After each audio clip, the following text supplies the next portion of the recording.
Bienvenidos a la cocina de Anita.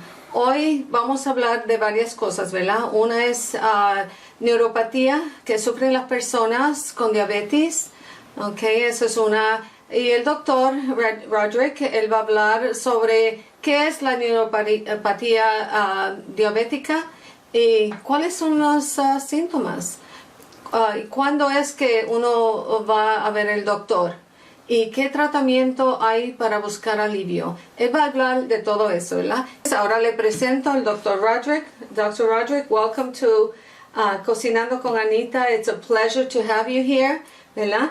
And this program is designed to educate, to inspire, and to motivate people to make changes in their eating habits. And so I invited you in because you specialize in diabetes neuropathy. And so tell me a little bit about what is diabetic neuropathy?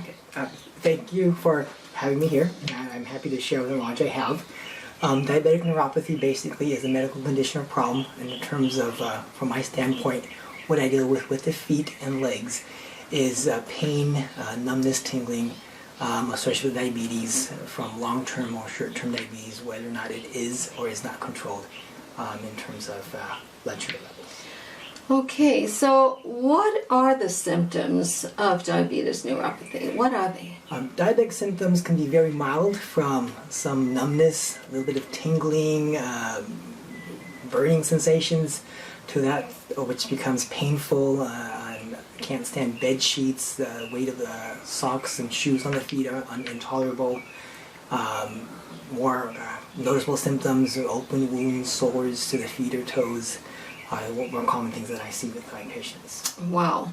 And when should we see a doctor? I am concerned about that's a possibility that could happen to me, because as this illness progresses, those are some symptoms that I might feel eventually if I don't keep my numbers and my glucose under control. So when should we see a doctor?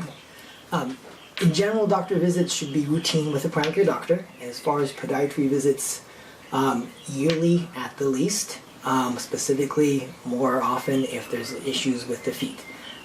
Open wounds that do not heal, sores that do not heal, pain that prevents you from your normal activity in terms of lifestyle, walking, interfering with sleep, in terms of being able to get a good night's rest immediately because of the pain that you can feel with your toes or feet. So anything out of the ordinary in terms of pain, wounds, sores, it's necessary to see a podiatrist like myself. So what are the treatments to find some relief?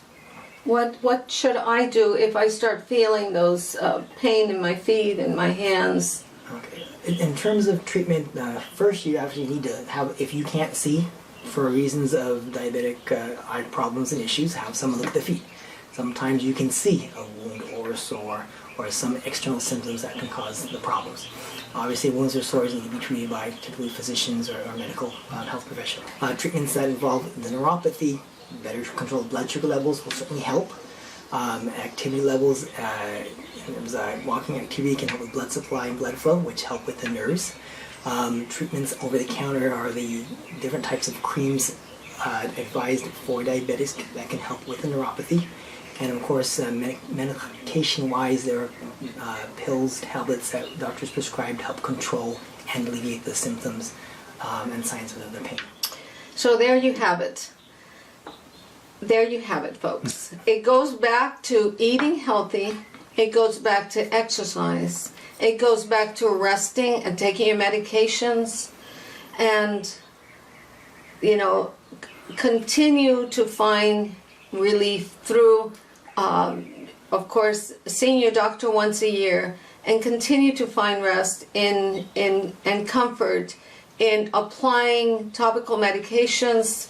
You can find those at the pharmacy over the counter, and just take care of yourself. Take care of yourself, because this is the way we're going to find some relief for any of these side effects that we get from diabetes. So I just encourage you, I truly do. And we're going to stop here because we're going to go into the kitchen, and today we're going to make un delicioso sancocho con habichuelas. It's like a soup with vegetables, which we know that it is the best way to keep your weight down and to get all the proteins you need, and just it's filling. So I'll see you in the kitchen in a few minutes. Buenos días, mi gente. Aquí me encuentro en la cocina de Anita de nuevo, y en esta serie, ¿verdad? De cocina. Le introducí al Dr Rodrick, que él habló de la neuropatía diabética. Entonces lo dijo todo en inglés y no se tradució, pero aquí estoy para traducírselo. ¿Qué es la neuropatía diabética?, le pregunté. Neuropatía diabética, ¿verdad?, es una condición asociada con la diabetes, y es los pies se duermen, ¿verdad?, y tienen como hormigueros.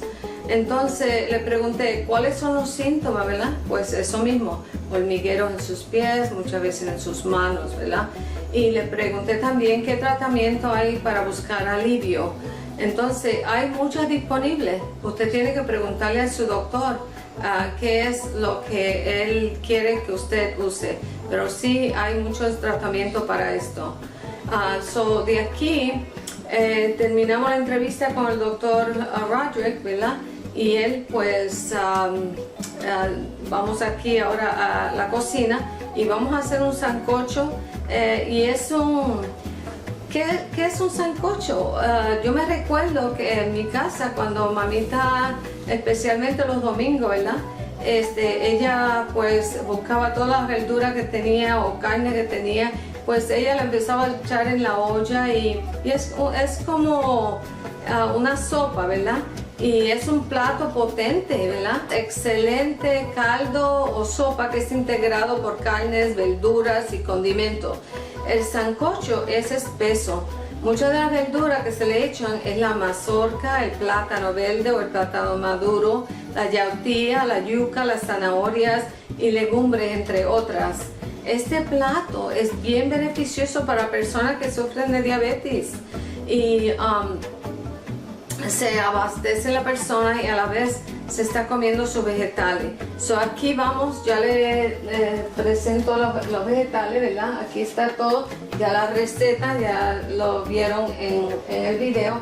Ahora vamos a echarle todo esto a la olla que se está cocinando el caldo.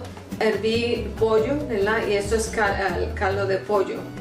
Ok, primeramente lo voy a echar el pollo, ¿verdad?, que se cocine un poquito más. Okay. Le voy a echar la mazorca. Vamos a menearlo.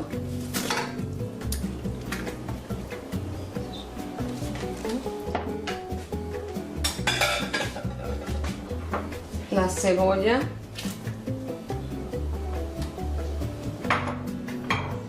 La zanahoria. El plátano maduro, bien sencillito, todo se echa y se mezcla.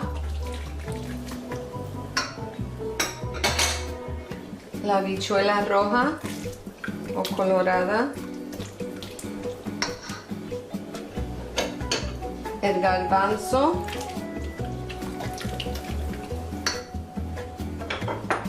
dos ajos, el tomate. Wow. Yes.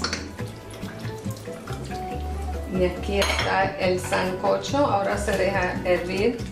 Le voy a echar un poquito de sal y ajo y un poquito de recaíto para el sabor.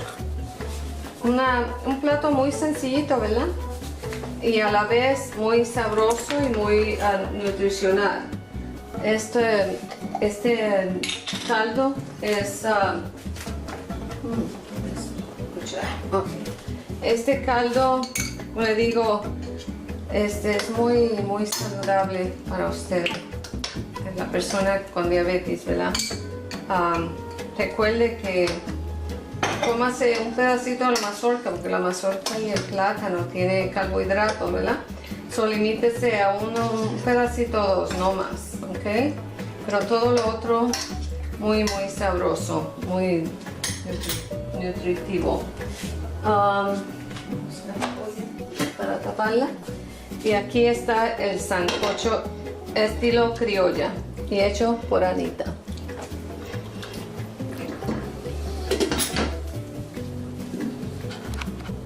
Okay, the ingredients that we've added to el sancocho, and just a little history of the sancocho. It is a plate. It's like a soup, and it's just an excellent way to get your vegetables in. And so some of the vegetables that we've used are a chicken cut in small pieces, and you could make it with pork, you could make it with pig's feet, you could make it with beef.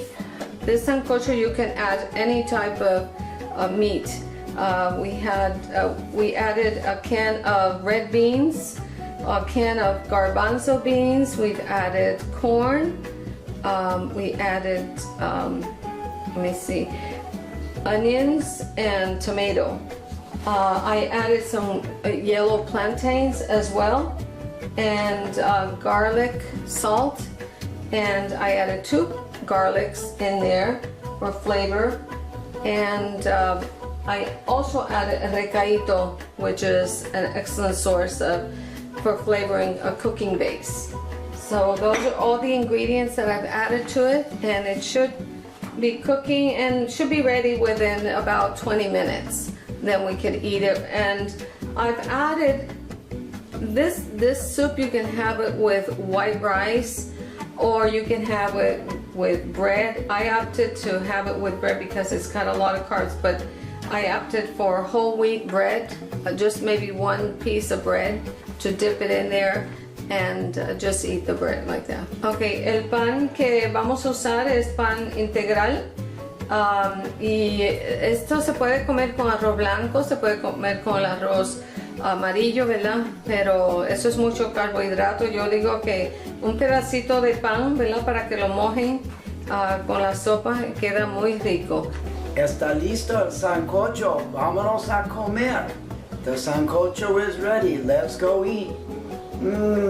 Qué bueno.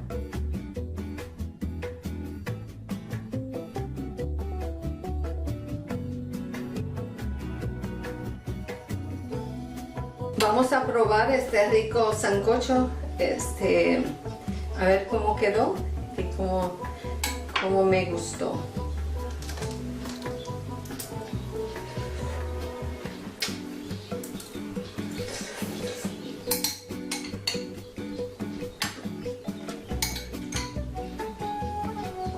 Muy rico, como Puerto Rico, sabroso. Mi gente, sigan buscando Cocinando con Anita y aprendiendo, ¿verdad? Vamos a traer más personas al programa para entrevistarse y aprender un poco más sobre esta diabetes, ¿verdad? Y espero que me sigan en Cocinando con Anita, Criolla Diabetes Food. The sancocho is really delicious, and I urge you to continue sharing and looking for Cocinando con Anita. And learn more about diabetes and learn more about the foods that we're cooking. We're going to continue bringing more people to be interviewed, hopefully more professionals that can help with in knowledge about diabetes type 2. So I encourage you to look up Cocinando con Anita. God bless.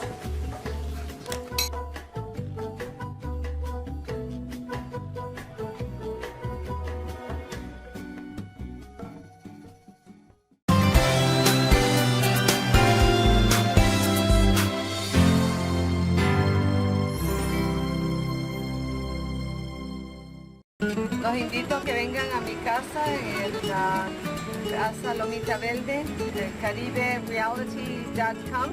Es donde usted se puede meter y ver los detalles, cómo usted puede rentar esta bella casa y a ver si visiten a Puerto Rico, una isla preciosa. Gracias.